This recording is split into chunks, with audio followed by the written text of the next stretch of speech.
Yes, good afternoon all of you. Ram Janki Vidyalaya और good Champa afternoon Devi. Sir. आइए नया पाठ शुरू करते हैं। Areas related to circles.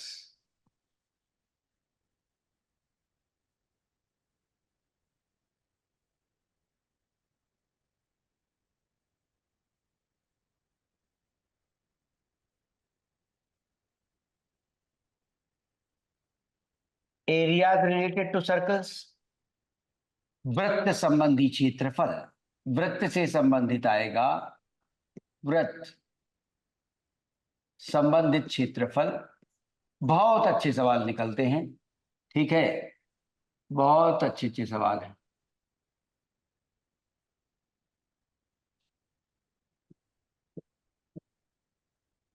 तो पहले जो रिकॉल करेंगे वो कक्षा 5 है, पुराने जमाने का। ठीक है, यूनिटरी मेथड। ठीक है, बिल्कुल वैसा ही। तो आइए पहले कुछ सूत्र की गणना कर लें, फॉर्मूला देख लें। लेकिन डायरेक्ट फॉर्मूला लगेगा सवालों में, इस तरह का सातवीं का सवाल नहीं होगा। कुछ विश्लेषण करना पड़ेगा। फिगर में जो एरिया क्षेत्रफल मांगा गया होगा उसका सही अवलोकन करके देखना होगा कि वो कैसे उत्पन्न हो रहा है एरिया, तब उसे कैसे निकाल सकते हैं। यहां 10वां आएगा। ठीक है, डायरेक्ट फॉर्मूले पर सवाल नहीं है। ठीक है, आइए सर्कल की बात करते हैं। पूरा circle area pi r square बनाता है। ठीक है, एरिया रेडियस इसकी आर के बराबर है, सेंटर ओ, रेडियस आर। तो एरिया बनी पाई आर स्क्वेयर। पूरे सर्कल की एरिया पाई आर स्क्वेयर बनी है। ठीक है, और पूरा सर्कल, ठीक है, इस बिंदु के सापेक्ष जो केंद्र है, हम 360 डिग्री का कोण बना लेते हैं। ठीक है, बिंदु के सापेक्ष जो यहाँ केंद्र है, 360 डिग्री का कोण अंतरित होता है। ठीक है, फुल सर्कल कितना कोण अंतरित कर रहा है? 360 डिग्री का। ठीक है, दिस फुल सर्कल। ठीक है, पूरा सर्कल, आधा नहीं। आधा 180, और आधा देखेंगे तो ऐसे देखेंगे ना कि 180 चंद्राकार। ठीक है, ये आधा। तो जब आधा आप देख रहे हैं तो आप जानते हैं अच्छी तरह से कि ए ओ बी यहाँ लीनियर पेयर बन जाता है, रैखिक युग्म, और ये 180 डिग्री है। लेकिन जब हम पूरा वापस ऐसे कर देंगे इसे तो 360 डिग्री हो जाएगा। तो पूरी परिधि केंद्र पर 360 डिग्री का कोण अंतरित करती है। The whole circumference subtends an angle of 360 degree at the centre. ठीक है, सेंटर पर 360 डिग्री का कोण अंतरित हुआ। तो हमने पाया कि 360 डिग्री पर जो कोण अंतरित होता है केंद्र पर पूरी परिधि के द्वारा, वो पाई आर स्क्वेयर बनता है। ठीक है, तो अगर 1 डिग्री होता तो 5वीं कक्षा यूनिटरी मेथड कि पाई आर स्क्वेयर बटे 360 डिग्री। ठीक है, तो जैसे 180 डिग्री है तो आप पाएंगे कि वो पाई आर स्क्वेयर बाई 2 हो जाएगा। 90 डिग्री है तो आप उस तरह से देखेंगे। तो 90 डिग्री यदि होता तो चौथाई भाग हो जाएगा ना। ठीक है, तब ये आप चौथाई ले लेंगे। अगर 90 डिग्री होता तो आप आसानी से ये कह देंगे कि ये चौथाई आया, तो ये 90 डिग्री है। तो ये क्या है? चौथा भाग है ना। ठीक है, चौथाई भाग आ गया किसका? पूरे सर्कल का चौथाई भाग। ठीक है, ये आया। तो अगर हमें एक्स डिग्री का निकालना हो तो 1 डिग्री की एरिया इतनी, तो एक्स डिग्री के ये सेक्टर जो बना है, ठीक है, सेक्टर जो बना इसको कह रहे हैं। ठीक है, और जो कॉर्ड बनाने से ऐसे बनते हैं, ये वृत्तखंड कहलाता है ऐसा। और ये जो सेक्टर आ रहा है, ये अंतखंड जो आया यहाँ पर, इसको कह रहे हैं ए और बी। अगर यहाँ पर x डिग्री का एंगल बना तो area of A O B, ठीक है, ए ओ बी, ठीक, ए ओ बी अगर x डिग्री का है तो फिर उसकी area pi r square, unitary method ही लग रहा है, 360 डिग्री इंटू एक्स डिग्री। कोई थीटा भी लिखता है तो थीटा लिख ले तो ऐसे कह देगा पाई आर स्क्वायर बाई 360 डिग्री और इंटू कितना, फिर से वही एक्स की जगह थीटा डिग्री।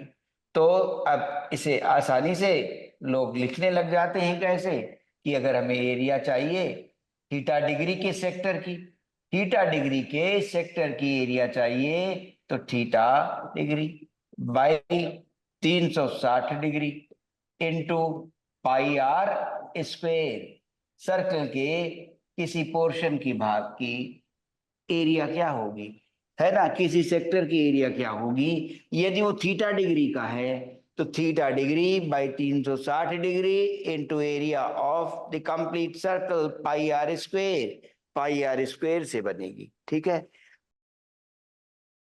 इस पर सवाल शुरू करेंगे और ये भी कह दें एरिया अभी 10th में इस तरह से, ठीक है। उसके बाद 12वें में आएगा कैलकुलस को लेकर, वहां भी एरिया निकालनी है, ठीक है, अच्छी तरह ध्यान रखें कि एरिया निकालनी है। फिर जब 12वां पास कर लेंगे तब फिर क्वाड्रेचर का चैप्टर है, 12वां पास के बाद वहां भी एरिया निकालनी है। तब आप हर तरह के फूल पत्ती का एरिया निकाल लिया करते हैं, जैसे कार्डोइड लिखें तो कहेंगे कि भाई इसका एरिया निकालिए। अब कार्डोइड का एरिया निकाला गया,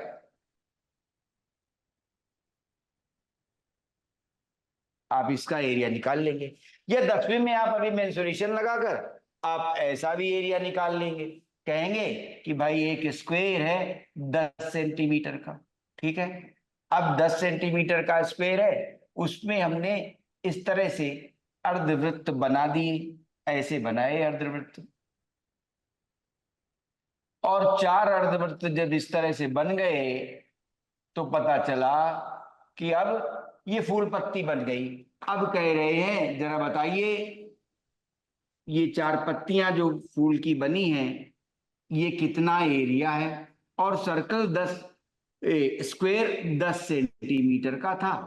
उस 10 सेंटीमीटर में ये चित्र बना, ठीक है, जो फूल की पत्तियां 4 एक साथ ऐसे लिए हुए हैं। अब कह रहे हैं इनका एरिया बताइए, ठीक है, 12वां पास करके इसका एरिया बताइए।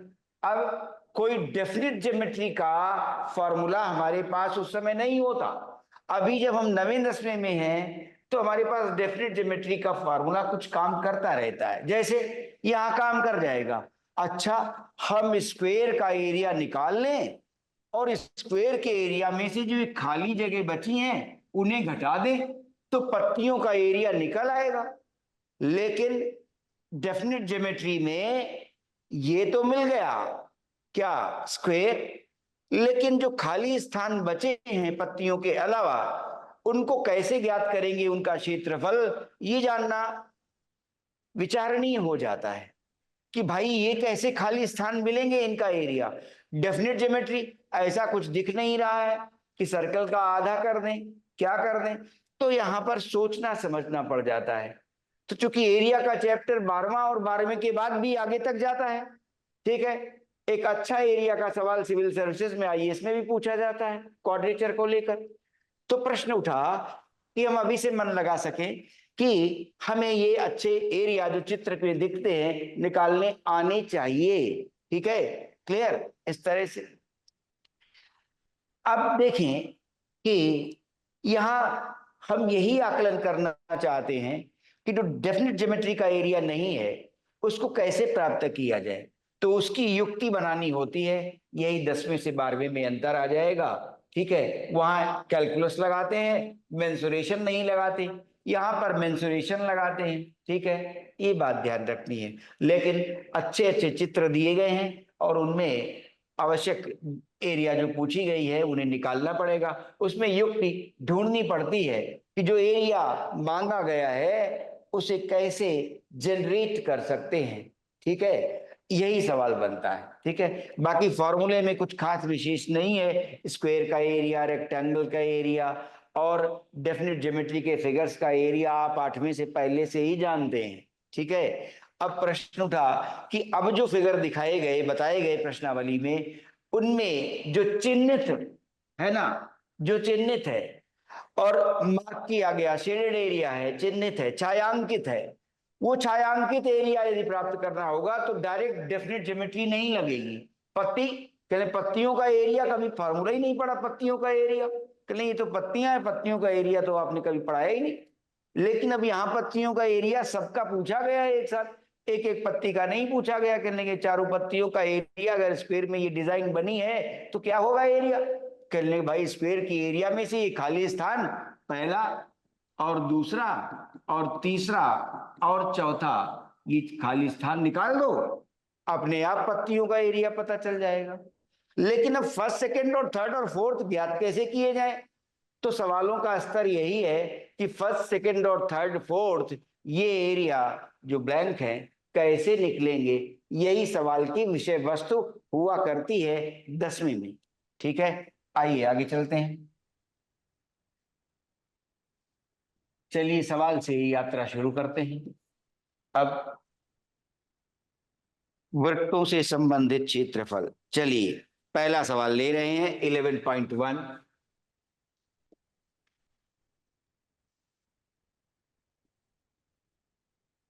पहला सवाल सरल सा, एडवाइस है कि पाई 22/7 लिया जाए। प्रश्नावली के पहले ही लिख दिया गया। 6 सेंटीमीटर त्रिज्या वाले एक वृत्त के एक त्रिज्य खंड का क्षेत्रफल ज्ञात कीजिए जिसका कोण 60 डिग्री है। सेक्टर त्रिज्य खंड और सेगमेंट है वृत्त खंड। ध्यान दें, फिर से पहचान लें। देखो, अगर जीवा ली और जीवा से सर्कल के दो भाग कर दिए तो ये वृत्त खंड कहलाएंगे, एक लघु और एक दीर्घ, ये वृत्त खंड है।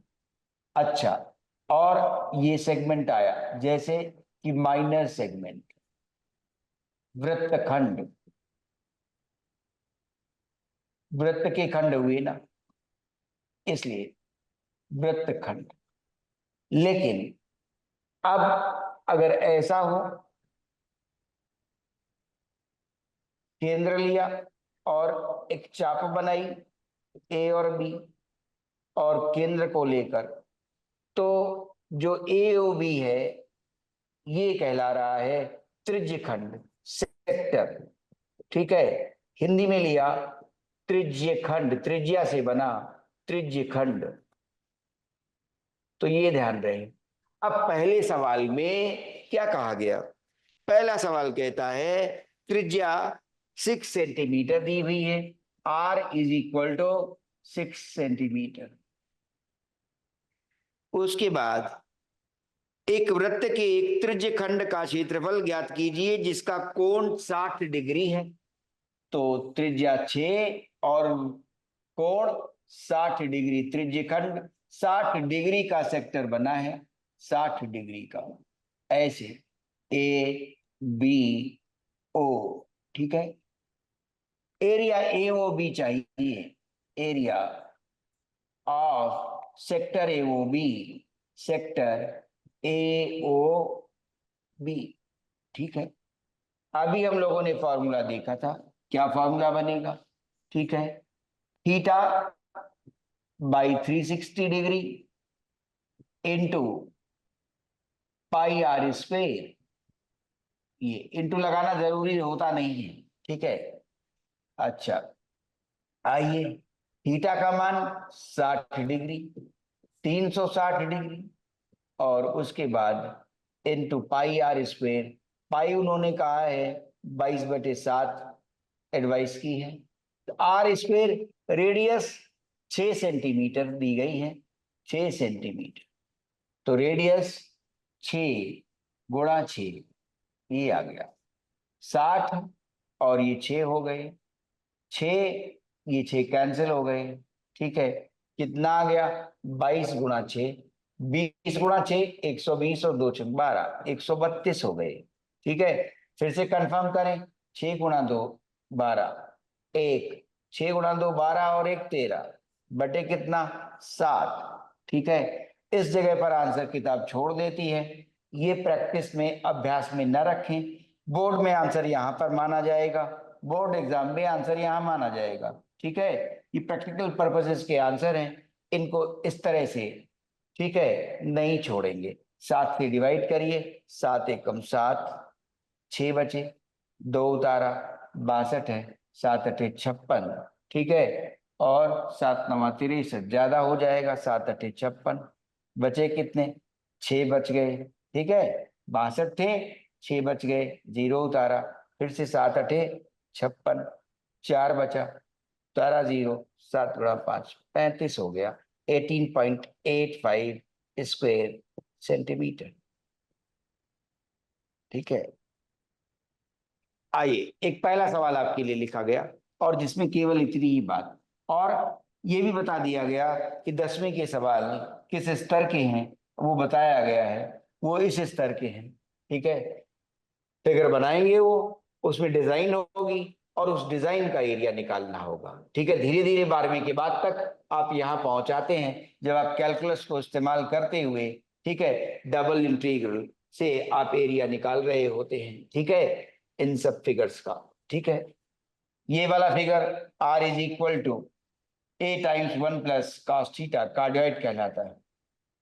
आइए लिख लीजिए, फिर अगला सवाल सोचिए, आप कोई पूछना चाहते हैं या मैं आगे बढ़ता चलूं?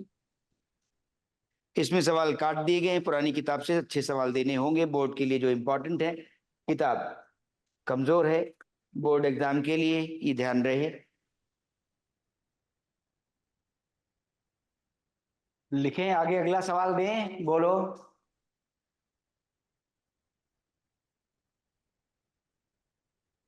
देना है, चले आइए दूसरा सवाल दे रहे हैं।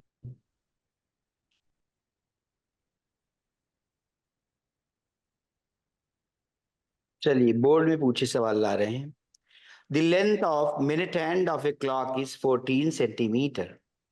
Find the area swept by the minute hand in 5 minutes. The length of the minute hand, ठीक है, मिनट वाली जो सुई है घड़ी की, वो 14 सेंटीमीटर की है। Minute hand of a clock, ठीक है, वो 14 सेंटीमीटर, मिनट हैंड की 14 सेंटीमीटर की है। अब कहते हैं the length of the minute hand of a clock is 14 centimeter. Find the area swept by the minute hand, ठीक है, in 5 minutes, 5 मिनट में जो ये एरिया अंतरित करेगी उसका, तो ये 12 और ये 1। आप अच्छी तरह जानते हैं कि जब ये यहां आएगी तो 5 मिनट हो चुके होंगे। ठीक है, तो 5 मिनट हो गए। अब 5 मिनट में ये देखना है कि कितना एरिया स्वेप्ट हुआ। ठीक है, the area swept by minute hand in 5 minutes, कितने देर में? 5 मिनट में। तो 5 मिनट में जो सुई है मिनट हैंड, वो क्या, कितना कोण अंतरित करेगी?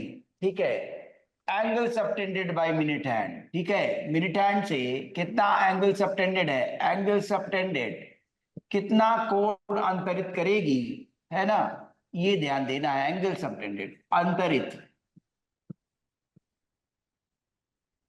कितना कोण अंतरित कर लेती है मिनट हैंड 5 मिनट में। ठीक है, पूरे मिनट कितने हैं? 60 मिनट हैं, और डिवीजन कितने हैं? 12। तो 12 डिविजन्स कितना ले रहे हैं? ठीक है, 60 मिनट ले रहे हैं। ठीक है, अब फिर 1 मिनट की बात आएगी। एक डिवीजन जब आया, एक डिवीजन, एक भाग, पूरे 12 भाग है, जैसे एक, फिर दो, फिर तीन, तो ये एक भाग है, तो एक डिवीजन कितना लेगा, वो आया 60/12। ठीक है, ये कंसिडर कर रहे हैं। ठीक है, तो वो 5 मिनट की बात आ रही है ना, ये 5 मिनट तो पहले हो गए। अब एंगल देखा जाए। अब ये 5 मिनट के बारे में आप जान गए पहली बात। ठीक है, 12 डिवीजन, तो ये पहले पता चले कि 5 मिनट कैसे बन रहे हैं, वो ऐसे देख लिया। अब पूरा वृत्त की परिधि जो आएगी, वो कितना कोण बना रही है इस केंद्र बिंदु पर। ठीक है, वृत्त की पूरा परिधि फिर से 360 डिग्री का कोण बनाएगी। ठीक है, कितना कोण बनाती है, 360 डिग्री का। कितने डिविजन्स हैं, 12 डिविजन्स हैं, 12 डिविजन्स हैं। तो एक डिवीजन का क्या होगा, एक डिवीजन में कितना एंगल बना, 360 डिग्री बाई 12, और वो 30 डिग्री हो गए। और सही भी लग रहा है कि 30 डिग्री, 30 डिग्री, 30 डिग्री, 30 डिग्री 12 बार करेंगे तो 360 डिग्री हो जाएंगे। तो 5 मिनट में मिनट हैंड के द्वारा अंतरित किया गया कोण कितना निकला, 30 डिग्री का। ठीक है, और उन्होंने यही कहा कि 5 मिनट में मिनट हैंड कितना एरिया, क्षेत्रफल स्वीप करेगी, कितना एरिया अंतरित करेगी। तो हमें पता चल गया कि 5 मिनट में मिनट हैंड के द्वारा सबटेंडेड एंगल कितना है, 30 डिग्री है। तो हमें इसी सेक्टर के लिए, त्रिज्य खंड के लिए क्षेत्रफल चाहिए, और वो त्रिज्या क्या लेगा, 14। ठीक है, यहां तक नहीं, सुई 14 की ही है, ये लिखा गया। ठीक है, आइए, तो फिर एरिया कितना हो गया। ठीक है, यहां पर मान लो ए में थे, ठीक है, और यहाँ बी में, यहाँ ओ, तो area of sector A O B, ठीक है, ये 5 मिनट में डेवलप हुई है। ठीक है, sector A O B, 30 degree का कोण अंतरित हुआ। 30 डिग्री का कोण, ये इस तरह का सवाल पूछा बहुत जाता है, 1 नंबर के लिए बहुत इंपॉर्टेंट है, ध्यान रखिएगा। 30 डिग्री, 360 डिग्री, पाई पहले ही वो कह रहे हैं कि 22/7, जब तक लिखा ना हो कि take pi is equal to 3.14, तब तक 22/7 ही अभ्यास में रखें, ये हितकर रहता है। 22/7, और फिर पाई आर स्क्वेयर। देखो 22/7 लिखने से फायदा हुआ, 14 का था रेडियस, त्रिज्या, सुई की लंबाई, 7 से आसानी से कट जाएगा। ठीक है, 30 और ये आ गए 12, 7 ये आ गए 2। ठीक है, क्लियर। अब इसे छोटा करना चाहते हैं तो कर लीजिए। ठीक है, 2 और 11, तो ये कितने हो गए, 6।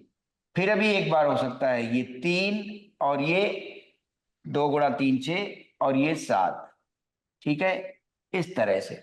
तो हमारे पास क्या बचा कैलकुलेशन के लिए, 11 बचा, 2 बचा, 7 बचा, बटे 3 आया। ठीक है, तो कितना क्षेत्रफल अंतरित होगा उसे देखते हैं। 22 × 7, 11 × 2 22, 22 × 7, 20 × 7 140, 2 × 7 14, 154। ठीक है, ये इसलिए कर रहे हैं क्या, कि कई जगह अब वास्तव में पेपर को देखते हुए ऐसा लगता है कि इस तरह से मेंटली कैलकुलेट कर पाना चाहिए। ठीक है, 3 आया। अब यहां पर उत्तर ना छोड़े, ठीक है, इसी जगह पर लाए, मिक्स्ड फ्रैक्शन में भी, ठीक है, नहीं छोड़े, तो 3 × 5 15 आया, और उसके बाद 4 3 एकम 3, और उसके बाद 1 0 3 × 3।